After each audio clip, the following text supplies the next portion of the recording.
All right, so let's take a look at page 21, number 19. Okay, so this says find the slope of the demand curve at 510, at the point 510. Okay, so I'm just going to write down the function here. So here d with respect to p is given by 20 over square root of p minus 1. And we want to find the rate of change. Okay, we can even now start using the word derivative if we want. Okay, but here we want the derivative at the point 510. So here they've done the work of calculating the y value for us, and if you put 10 into here, we should see that we get 5. Okay. Oh, sorry, if we put 5 into here, we get a y value of 10. All right, so since I'm looking for the rate of change, and again here, what we'll do is let's call it the derivative at this point here. Okay, so we're looking for the derivative, okay, at p equals 5. Okay, now at this point here, we don't have any rules to solve this, so we have no choice but to do it using um, our limit definition. So again, when I would have given you this question, I probably would have done it without using the limit notation, but now that we have the limit notation, let's use it. Okay, so this is the limit as h approaches 0 of my function evaluated at 5 plus h. So wherever I see a p, I replace it by 5 plus h, okay, minus my function evaluated at 5, so 20 over square root of 5 minus 1. Oh, I just realized I forgot I already had the 10, okay, but might as well just show that, and then all over h, okay, and if you put h equals 0 into the numerator, you would see that it's also a approaching 0, so we have our indeterminate form, so we've got to do our further investigation. So here I need you folks to keep an eye on my algebra, because as we know, one negative sign gone wrong won't make this work. So here this is going to be 5 minus 1 is 4, so h plus 4, and here 20 over 2 is 10. Okay, and now before thinking about how to deal with this h inside the square root, I'm going to simplify first. I'm going to see if I can simplify, because I'd like to get this as a single fraction first. Okay, so here, common denominator of root h plus 4. This already has the denominator of h plus 4, so minus 10 times root h plus 4. All right, all over h. Okay, and again, let's clean this up. All right, we know that dividing by h is like multiplying by 1 over h. So here, this would be 20 minus 10 times root h plus 4, okay, all over h times root h plus 4, okay? And again, you can test this out. You'll see that this is going to give you 0 over 0. And so here is when I would probably use the conjugate to get this h out of the square root, okay? So 20 plus 10 times root h plus 4 over, again, 20 plus 10 root h plus 4. Okay, and now let's keep going here. So here we know this is just going to give me my difference of squares. So 20 times 20 is 400, minus 10 squared is 100, and the root h plus 4 gets squared. So h plus 4, make sure you put brackets all over this big ugly thing in the denominator, which I'm not going to multiply out, because remember, the goal is hopefully to just get rid of that h. So we're seeing here a lot of writing. There's definitely a lot of work here in using the limit definition of the derivative. Okay, which is why we are so encouraged to try to avoid that if we can. So 400 minus 100 h minus 400, which is exactly what we wanted or hoped for.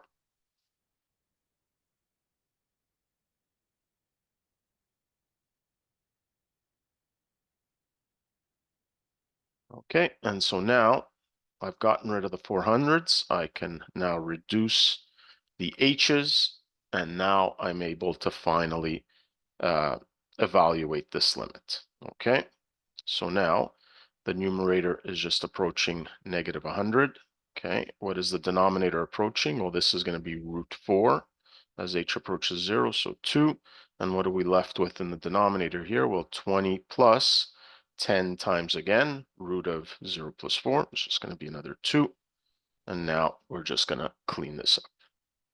Okay, so here, that'll become 50. So what do we have? We have negative 50 over 20 plus 20 is 40. And so this is negative 5 over 4. Okay. So whatever this demand function is, okay, it's saying that the demand is decreasing, okay, at this rate at x equals 5 or at p equals 5. Okay, so this is what it's telling us. It's telling us how this function is changing with respect to whatever the variable p is at this particular moment in time, and we see that it's decreasing at a rate of 5 over 4 units of p per 1 unit, sorry, units of d per 1 unit of p, because remember what the rate of change represents is how does the y value change with respect to p. Okay, any questions on this? Okay, so again, what I hope you're noticing that this is not just, what you have to do, but just how careful you need to be, because one little tiny error and you won't have this nice reducing of the h's. Okay, so let's move on to the next set of questions are on page 46. So we've got a couple of questions on page 46. And it looks like somebody added 74 6b. So I'll add that to our list. Okay. So let us go to page 46. Okay, so just go in order. So the first one is 10C. And here it tells you to determine the limits by using one-sided limits and see if the limit exists. So this was 10C. So page 46, number 10C. And let me write down the limit. So the limit is x approaches 2 of x squared minus x minus 2 all over the absolute value of x minus 2. Okay. So you certainly could, take the limits of both sides and figure out what, the effect is on this absolute value term. But I think I'm going to just write out the whole function. I'll call it f at x. Okay. I'm just going to write this function out as a piecewise function, so I don't have to think about it as I'm doing it. Okay. So here, clearly the change is going to occur at 2. Okay, because that's where x minus 2 changes sign. And I know that I'm not going to include 2 because it makes the expression not exist. Okay, so let's start with x less than 2. So the numerator is not changing at all. Okay, but the denominator, because what's inside the absolute value is negative, in order to turn it positive, the alternative way of doing that is to just put a negative sign in front of that expression. And then for x greater than 2, again, the numerator is not affected because it's not in an absolute value, but the denominator now, what's inside the square root, is positive when x is greater than 2. So it means the absolute value has no effect. Okay. Now, hopefully, I'm assuming we all looked at this and said, hey, look, that numerator, and I probably would have been better to just do the factoring in this step while I was splitting it up. Okay, but I just wanted to show you exactly how everything worked. But here, the numerator actually factors to x plus 1, x minus 2. Then you're dividing by negative x minus 2. And then here, and you see lots of nice stuff is going to happen.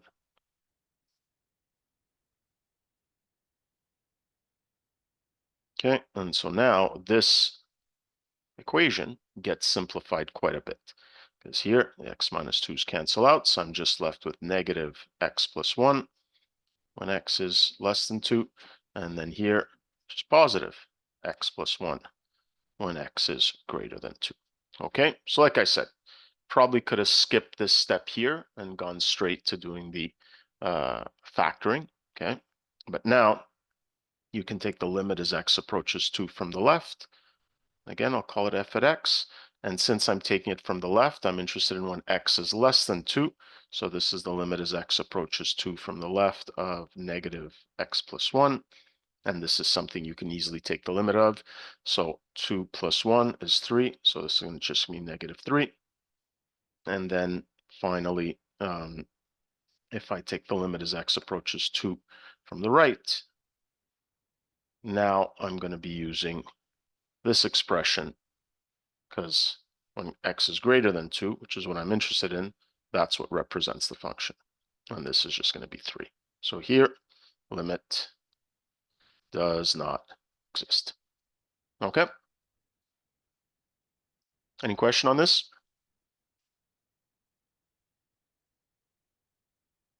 No? All right. So let's move on to the next one on this page was 14a. Tony, Yeah. someone asked, how do you sketch the function, though? Oh, how do you sketch it? Yeah, I mean, here, you just have to, obviously be much nicer on graph paper. Okay, so at x equals 2. So we know that the function x plus 1, okay, is going to go through these 2 points. If this is 1, so x plus 1 is going to look something like that. So I'm going to draw it in a dotted line. And since I'm only interested in that, hold on, I'm going to try to find some different colors here. So since I'm only interested in x plus 1 when x is greater than 2 and strictly greater than 2, so that would be that part of the function. And now, what does the function negative x plus 1 look like? Okay, so here, y equals negative x plus 1 is just negative x minus 1. So this is the function, imagine negative x now brought down by 1 unit. So I'll just kind of draw that one there. So here, again, it would be 2, but now going in that direction. Okay, so you see what I did is I looked at my function x plus 1, but I'm only taking the portion greater than 2. And then I take my function negative x plus 1, okay, which now, not surprisingly, is a line that goes down, but I'm only taking the portion to the left, okay? And you notice how I have to have holes at each of those points because it's not actually defined at x equals 2, okay? And of course, you can check this by just looking at Desmos.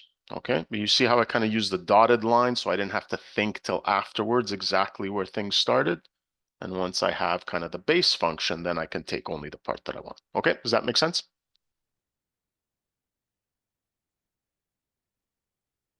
Okay, I'll assume then. Yeah, perfect. Okay, so this one here, 14.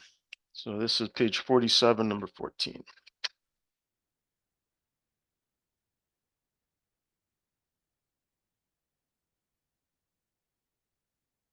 Okay, and this here gives you some information. So the first thing it tells you is that the limit as x approaches 0 of f at x over x is equal to 1. Okay, and limit as x approaches 0 of g of x exists, okay, but is not equal to 0. Okay, so this is the information that's given to us. So all we know about the limit of g of x is that it exists. It's not equal to 0. What do we know about f at x? Well, we don't know the limit of f at x technically at this point, but we know that the limit of f at x divided by x, well, exists. How do I know it exists? Because it's equal to 1. I know its value. All right.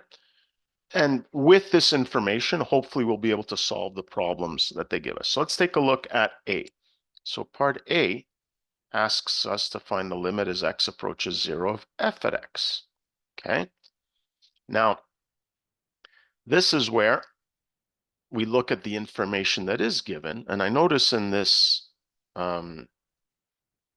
first piece of information, this limit exists, but the denominator is approaching 0. So what do we know? That when we have a limit where the denominator is approaching 0, the only way for that limit to exist is for the numerator to also be approaching 0. So here we know that this limit has to be equal to 0, but you should be giving some justification here because there's no algebra to do. Why? Since, you know, limit as x approaches 0 of f at x over x exists. I don't really care what the value is, it exists, and the denominator approaches 0. Therefore, numerator must also approach 0. It's the only way for this limit to exist. Okay? So I'm not sure who asked the question. If somebody else, are we okay with this argument? It's understanding this this indeterminate form, that the only way for a limit where the denominator is approaching 0 to exist is if the numerator also is approaching 0. Then we know it might exist, might not exist. But here we know it exists. That's the only way it can exist. Okay. Now in class, I showed you a more algebraic way of showing this. Certainly that's nice also. Okay. But this is good enough to use this intuitive argument. Okay. And it's about understanding our indeterminate form 0 over 0. Okay. Can I move on that? Yeah, so I'm just, I guess it's all right if we do more like informal explanation, like with more like verbal explanation than like algebraic, I For guess. this, yeah, for this type of Yeah, question okay. here, that's what I said. As I'm gonna accept this because we're taking this now as a fact that, you know, the only way that if only the denominator is approaching 0, the limit will definitely not exist. If the numerator is also approaching 0, then it might. But here they're telling us the limit exists. The only way that can happen is if the numerator exists. Okay. Now let's take a look at B. Okay, so here B now is asking us for the limit as x approaches 0 of f at x over g of x. Okay. Now you notice that this is going to be much easier to solve because we now already know what the limit of f at x is equal to. And remember that when you've got the limit of a quotient, you can split it up into the individual limits as long as they both exist, which we know both of them exist. Okay. And as long as the limit of the denominator is not approaching 0, which they told us very clearly it's not. So I can rewrite this as the limit of x as x approaches 0 of f at x over the limit as x approaches 0 of g of x. And I've already established that this limit at the top is 0. And what is the important thing they told us about this limit? It's not equal to 0.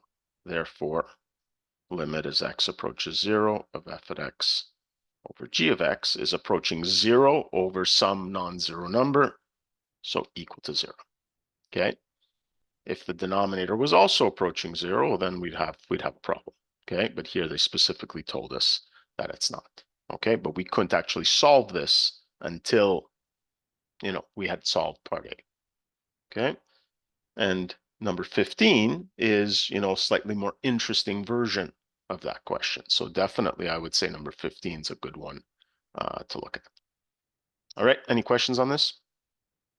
Tony, Yep. at the first step for B, do we have to say that both of the limits exist in order to split the limit up using the limit Uh, principle? I mean, because it's I guess I didn't because I have it right in front of my eyes Yeah. where I have these. I guess if you don't have this written down like I did, okay, already written down, which you likely wouldn't because you'd just be going off the question, then yeah, I would probably say, you know, since, you know, both limits exist. Okay, good point there. I just happen to have it right in front of me that that I had already written it down. Okay, thank you. Okay, great. Okay, any other questions on this? No, all right. So I think that's it on 46. Now I'm going to move to 74. There were two questions from number 6. So 74.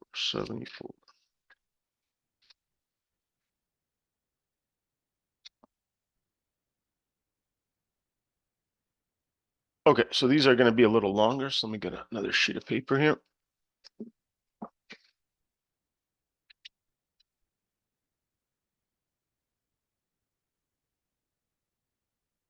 This is page 74, number, let's start with 6b. Okay, and here it says use the definition of the derivative for each function to find the derivative. So 6b, we've got f at x is equal to 2x squared plus 4x. Okay.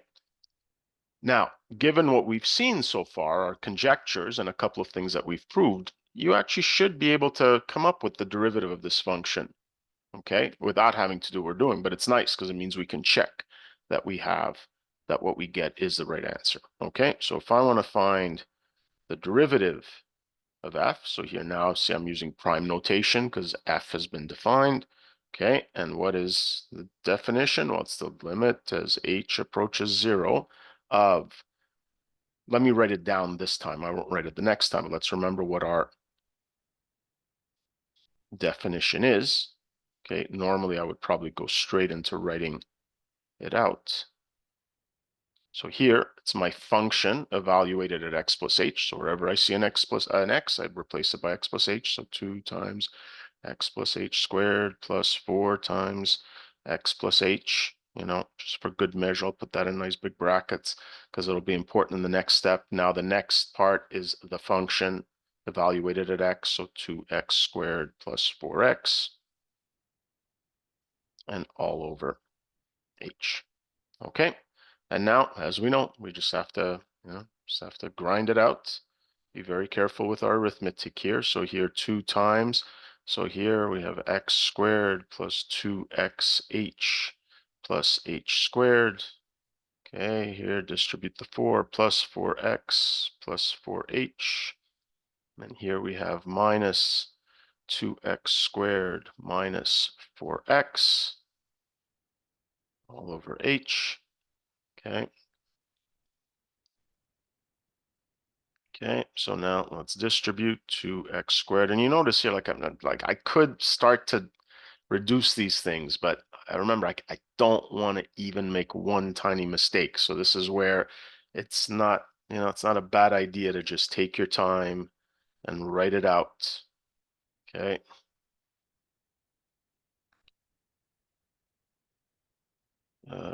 Minus 2x squared minus 4x. Okay, all over h. So hopefully lots of nice stuff happens here. So hey, there you go, 2x squared minus 2x squared. Oh, look at that, 4x minus 4x. Okay. And as you're doing these, you start to realize, similar to what we saw before when we were working at specific points, is eventually, you kind of need to have an h that's left over in all the remaining terms, which we do here. Okay, so we can factor out an h from the first one. What are we left with? 4x. Factor out an h here, plus 4. And, oops, I forgot this one here, plus still a 2h left over. Okay, all over h, and look at that. Very nice. H was approaching 0. So now we have reduced this to finding the limit of 4x plus 4 plus 2h. Okay, now you have a variable here, but there's no h. As h approaches 0, it's not affecting this first expression at all. So there you go, 4x. Same thing here, it's just a constant. H approaching 0 has no effect on this number, plus 4, whereas here, as h approaches 0, this expression approaches 0. And there we have it, our derivative function, okay? And let's see if it fits what we saw earlier. Said, well, said that the derivative of a sum was the sum of the individual derivatives. So if you look at that second one, and then you have the constant rule. So 4 times the derivative of x is 1. There you go. That part's good. This is 2 times the derivative of x squared, but we saw the derivative of x squared was 2x. So 2 times 2x, 4x. There you go. It matches what we had seen as our likely patterns for derivative rules. Okay. So again, lots of work, takes lots of time. This is why we're very motivated to, maybe eventually get away from having to do this every single time. All right, any questions on this?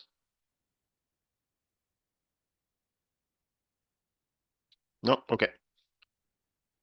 So let's go to page 74, 6D. So again, this is going to be very similar, except now I'm going to assume we're dealing with some kind of square root function. Yeah, 3x root of 3x plus 2.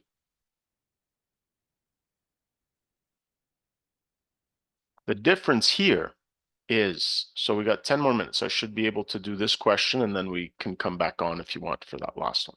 Okay. The difference here is that I don't have the tools yet to figure out what this derivative is equal to using other methods. So I have no choice, okay, but to use my limit definition. Okay, so limit as h approaches 0. And now, instead of writing out the formula, I'm going to say to myself, oh, it's f evaluated at x plus h. So wherever I see an x, I replace that by x plus h. And again, that step, I don't know that you should necessarily skip it right away. You might want to write out the formula for now until you get really comfortable. Minus the function evaluated at x all over h. Let's clean this up a little. Okay, although I guess there's not too much to clean up, so maybe I'll leave it as is. And of course, we should, at this point, we should really realize that what we're going to be doing is multiplying by the conjugate.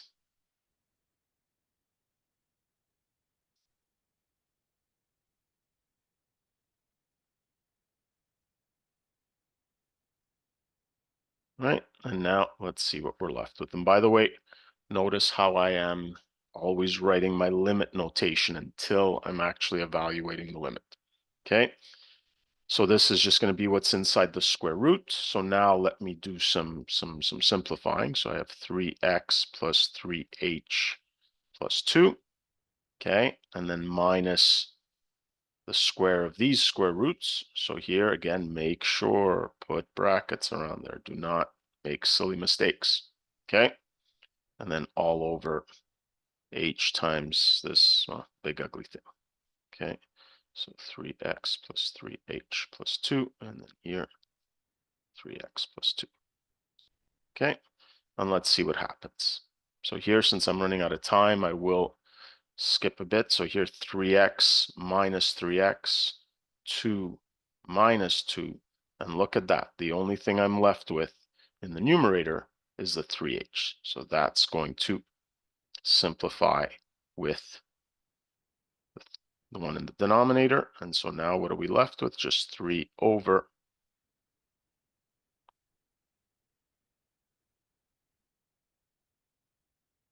Oh, there we go. I actually did write it all out.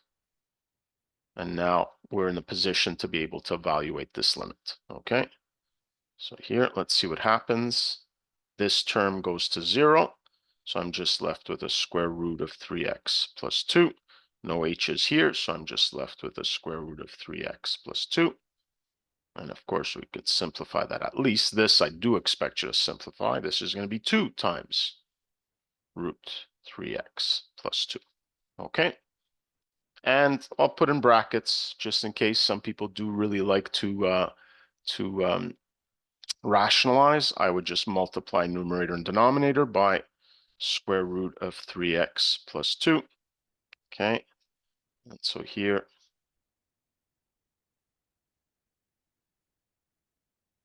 I guess, you leave it like that. Might as well leave it in factored form. Nothing really nice cancels here. Okay, so not a necessity, but certainly something you can do. All right. Any questions on this?